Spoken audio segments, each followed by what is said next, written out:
Bem-vindos a mais um vídeo do canal Conhecimentos da Humanidade em Quarentena.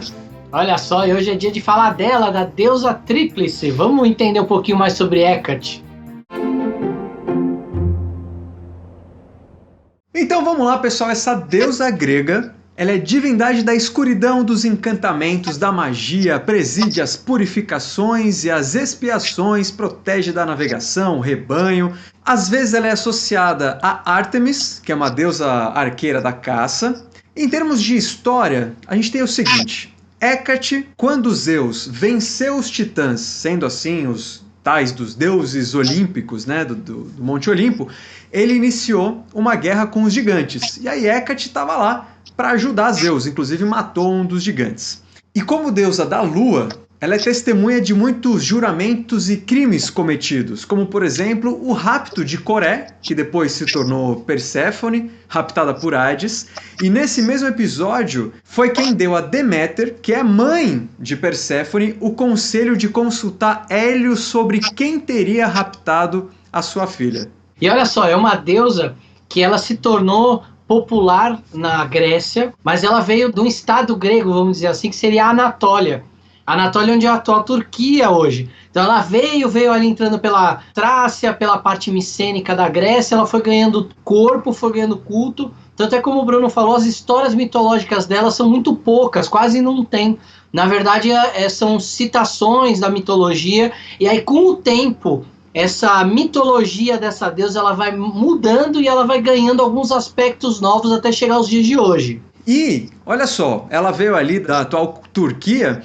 Mas o que será que ela dá para os humanos? Ela concede riqueza, vitória e sabedoria, mas ela também envia de vez em quando algumas criaturas aí para dar uma atiçada na galera. Ela está muito associada com a floresta, com os lobos, com as criaturas aí associadas à lua, né? Justamente porque ela era essa face negra da lua.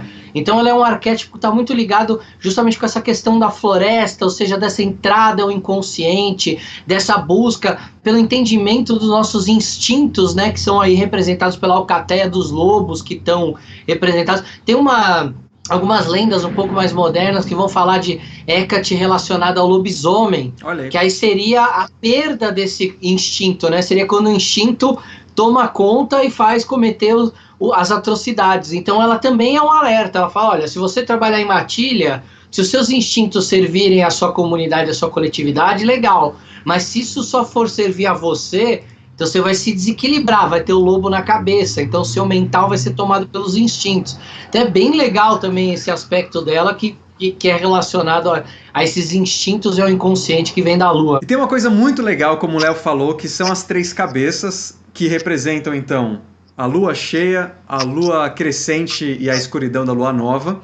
E aí, por conta disso, Léo, sabe aonde que ela é geralmente identificada, ou onde as oferendas para ela eram colocadas? Nas encruzilhadas. Isso é bem legal porque justamente ela vai começar a ser identificada como uma deusa de encruzilhadas, de entradas, do fogo, da luz, da lua, da magia, da bruxaria, dos fantasmas, da necromancia, da feitiçaria, do conhecimento das ervas e das plantas. Ou seja, ela vai virar uma bruxona. Isso vai começar a acontecer ali por volta do século VI a.C., e aí com a absorção da cultura grega pelos romanos, esse mito dela vai crescer e vai ganhar outros aspectos. E é muito legal porque hoje ela é muito associada à bruxaria justamente porque ela está ligada a todos esses aspectos da natureza, de conhecimento da lua, do inconsciente feminino, dos ritos femininos. Então é um arquétipo feminino bem forte. Tem uma outra coisa muito legal. Como ela é lua e, portanto, a testemunha, ela é associada a cenas de crimes, mas também aos cemitérios. E o cemitério tem duas coisas, tanto relacionado à escuridão, ao crime e tal, mas tem algo muito legal que a gente pode fazer uma nova associação, que é ela não tem exatamente uma morada e ela tem acesso tanto aos céus, tanto ao Olimpo, quanto ao inferno de Hades. Ela foi chamada para ser companheira de Perséfone no período que ela está ali no Hades, com rapto e tal, mas ela foi chamada para ser companheira. Então ela pode ir para qualquer canto. Apesar dela não ter ficado morando lá em Hades, ela pode ir lá. Então começa a ter muitas associações com outras figuras, não só de encruzilhada, não só de cemitério, mas também de poder transitar entre vários planos diferentes. E é muito legal quando a gente vê essa associação dela com a Perséfone, né, a Coré que vira Perséfone, também com a Lua. Isso vai fazer com que em algum momento, ali por volta do século V a.C., ela comece a ser representada como uma deusa tríplice. Então a primeira escultura que a gente tem dela no período grego clássico é de um escultor chamado Alcâmenes. E esse cara vai lá e faz a primeira escultura dela como deusa tripla.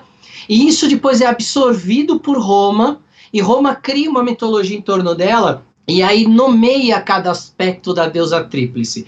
Então, quem é essa deusa tríplice? Enquanto símbolo, ela é a mulher jovem, a mulher madura e a mulher experiente ou idosa, enfim, a sabedoria ancestral. Então, eles vão dividir ela em 3 partes. O primeiro aspecto mais novo é Luna, é a lua crescente.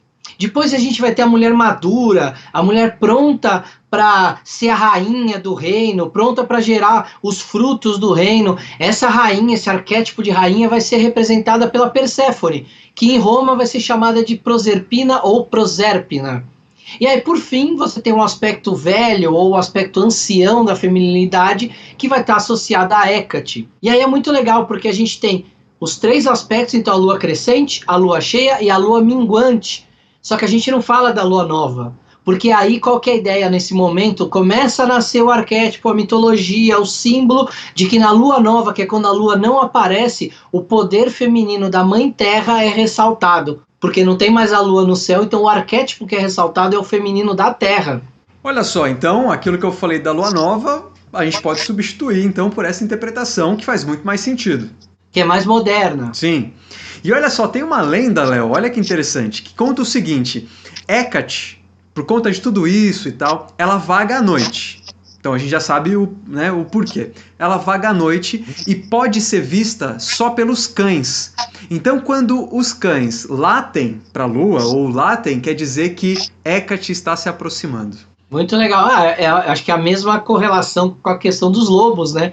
Quando os lobos uivam para a lua é porque Hécate também está se aproximando. É bem legal, é um arquétipo, ao contrário do vídeo que a gente fez de Lilith, né, falando que é um arquétipo que foi criado, é um arquétipo moderno, foi criado para representar uma postura da mulher de pedir igualdade e tudo, mas na origem mitológica era um demônio judaico, né, que foi absorvido de culturas mais antigas. Mas a Hécate, ela vem como se fosse uma história simples, né, de uma deusa que estava ali, que aparece muito pouco, mas o culto a ela fez com que o arquétipo do feminino, da representação, da completude do feminino, né, da mulher jovem, a mulher madura e a mulher anciã, como ela é uma representação muito forte desse feminino, e é por isso que hoje, principalmente em certas linhas de bruxaria tradicionais, enfim, as pessoas cultuam muito Hécate porque ela representa esse sagrado feminino.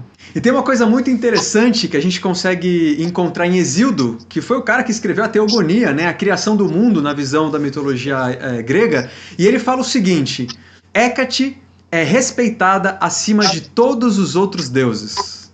E sabe que Hécate também era quem garantia uma travessia segura para o reino dos mortos. Então ela era muito reverenciada pela família do morto para que quem tivesse morrido conseguisse chegar aos Campos Elíseos ou onde quer que seja para bem, né? Porque ela que presidia ali o caminho. Muito associada a muitas figuras, né, Léo? Que tem a ver com o transporte, mas também com o reino dos mortos e tal. Muito interessante o quanto bate. A gente fala muito dos psicopompos, né? Que são aquelas energias arquetípicas que ajudam com que a gente faça o trânsito entre planos de consciência diferente, né? E a gente está falando da Lua, justamente, que é o mergulho no inconsciente, né? Então, o Caronte é um bom exemplo de um psicopompo, né? Que navega por um rio, ali a questão da água ligada com a feminidade, com a intuição, com a Lua. Então, são todos arquétipos muito ligados.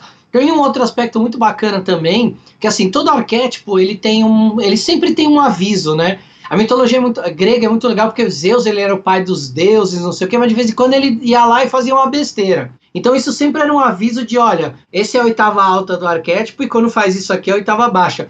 E Hécate também tem, não por ela, mas pelo efeito que ela podia causar. A palavra lunático vem daí, das pessoas que de alguma forma eram tocadas pela lua E aí a gente já está falando da época de Roma, né, que ela era chamada de Selene, e essas pessoas tinham um nome em grego que chamava Seleniazen. Então o Seleniazen, ele era o lunático, e normalmente esse cara, hoje a gente chama de lunático, o cara meio malucão, não sei o quê, mas nessa época eram os epiléticos, eram as pessoas que tinham convulsões, e essas pessoas eram tidas como tocadas pela deusa, e elas eram consideradas como adivinhos ou feiticeiros.